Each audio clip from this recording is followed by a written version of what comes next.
Photographs have the power to evoke memory, time, and place. Assembled into an artist's book, they can create frameworks for how stories are told. No Spirit for Me Case File by Rowan Renee explores authorship and imposed narrative through the evidence photographs from their father's criminal prosecution. Pictures from the Outside by Chantal Zakari features a visual and textual dialogue with incarcerated men that explores memory associated with significant places. Based in Brooklyn, Rowan Renee is a genderqueer visual artist.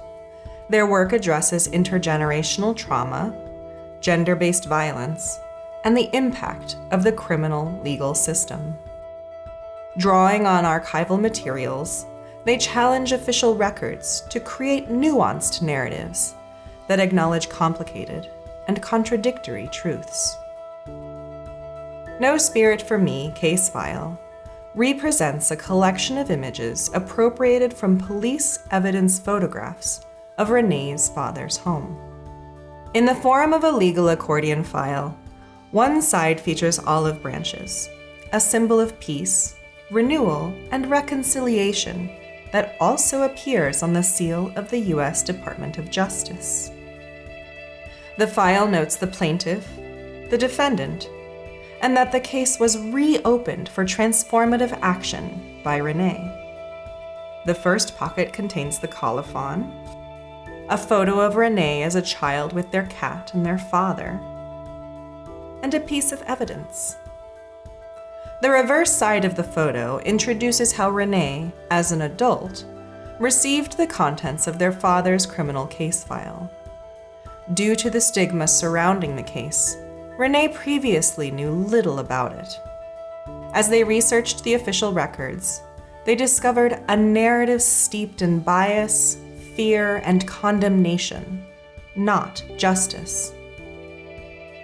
The first piece of photographic evidence shows a pornographic videotape. Renee wrote responses to accompany each picture. This text describes a place in the home where no one would look, and how Renee hid their own first pornography and illicit alcohol. Their writing neuters this potentially nefarious evidence, casting it as something private or maybe shameful, but not necessarily damning. All of these police evidence photos were taken in the home where Renee lived with their dad between the ages of 11 and 13. They explained to me, "A big part of what's upsetting about these photos is that I know the spaces and the objects depicted as evidence very intimately. So they evoked childhood memories for me, the more domestic reality of those images." Their father's crime is never explicitly stated, although one can piece it together from the images and Renee's responses. I don't get the sense that Renee is honoring or defending their father. Rather, No Spirit for Me Case File investigates how objects and spaces can be perceived and weaponized within a particular narrative. Renee's words underscore how such a prosecutorial account might be surprising or incongruous with the lived experience of someone close to them. As they state in the introduction, I explore the limits of photographic proof and question the role of imagery within the criminal justice system to reinforce stereotypes of criminality. The 10 images in the case file are somewhat distorted. These are laser print reproductions of 4 color lithographs that Renee created from the original evidence photos. These photographs are mundane, but the treatment makes me think about how Renee's printed images, much like actual evidence photos, could be both pedestrian and precious. The texts also reclaim the images by recontextualizing the objects with Renee's own memories. We learn about their father and domestic spaces that they knew as a child. The texts sometimes point to something unexpected or unfamiliar. They impart to the reader the upset and unease at seeing places and things known intimately to Renee depicted as state's evidence. No Spirit for Me case file is an additioned companion piece to a large-scale installation. Renee used lithography, metalwork, and weaving to translate over 1,000 pages of their father's criminal case file, including court records, witness statements, and the evidence photographs. Through these documents, they were able to track how the justice process failed in a case that the state hailed as an example of justice served. The intimacy of this edition disrupts the narrative of arrest and evidence gathering. Although organized in a file folder, Renee's unordered associations and memories expand on the pieces of the original case file to tell a more nuanced story.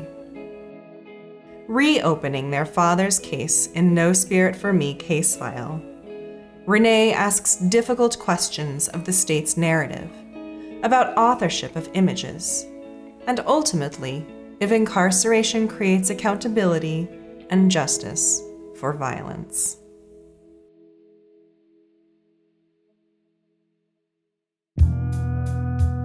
Chantal Zakari is an interdisciplinary artist, designer, and educator.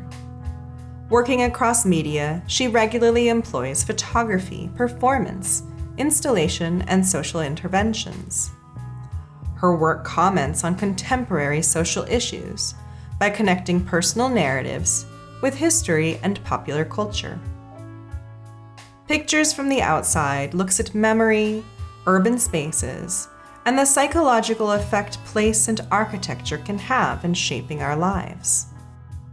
Before making this book, Zakari had been working closely with a group of incarcerated men.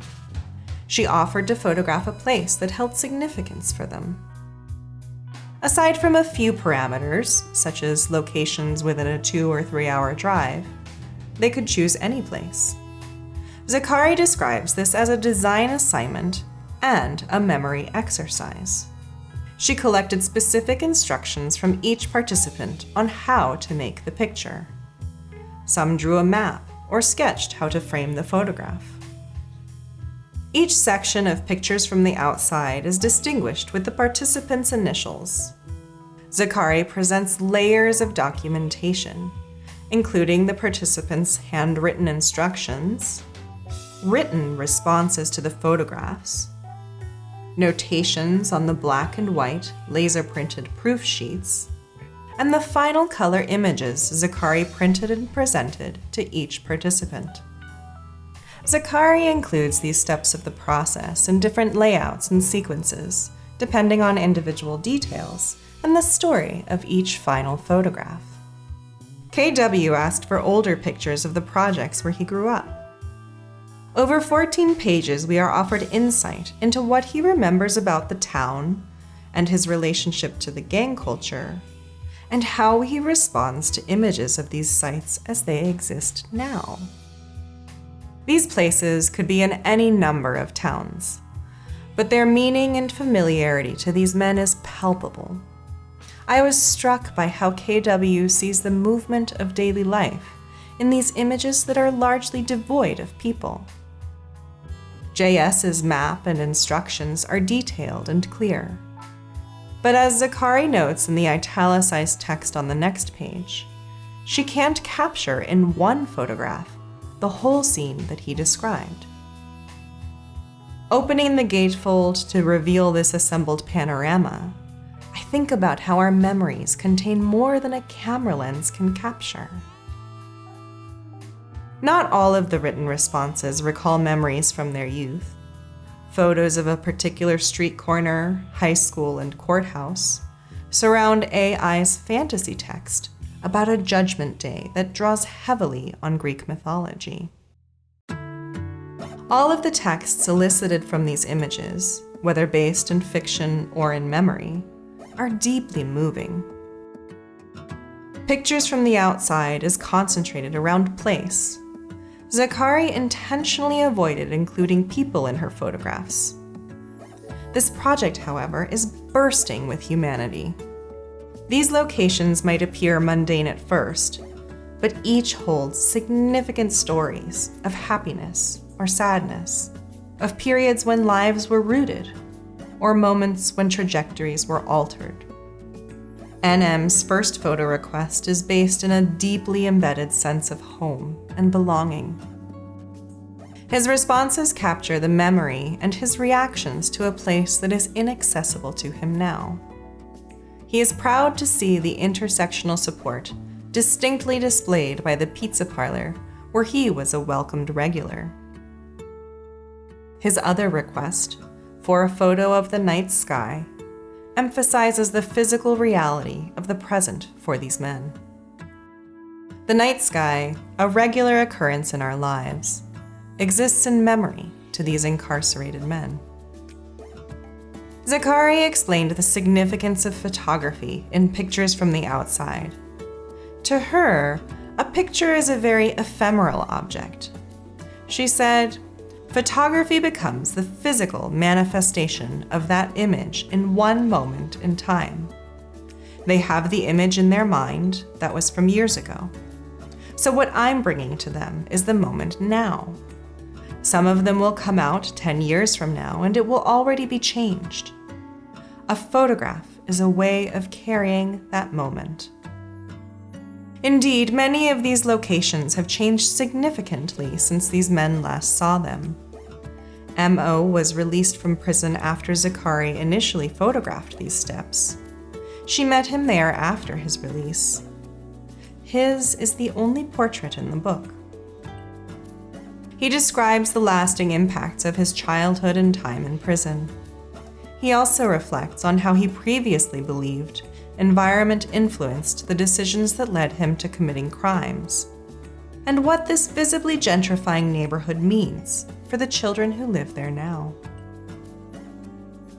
Pictures from the Outside is a rich exploration of place and photography between Zakari and her 13 incarcerated collaborators, revealing stories of deep reflection and redemption.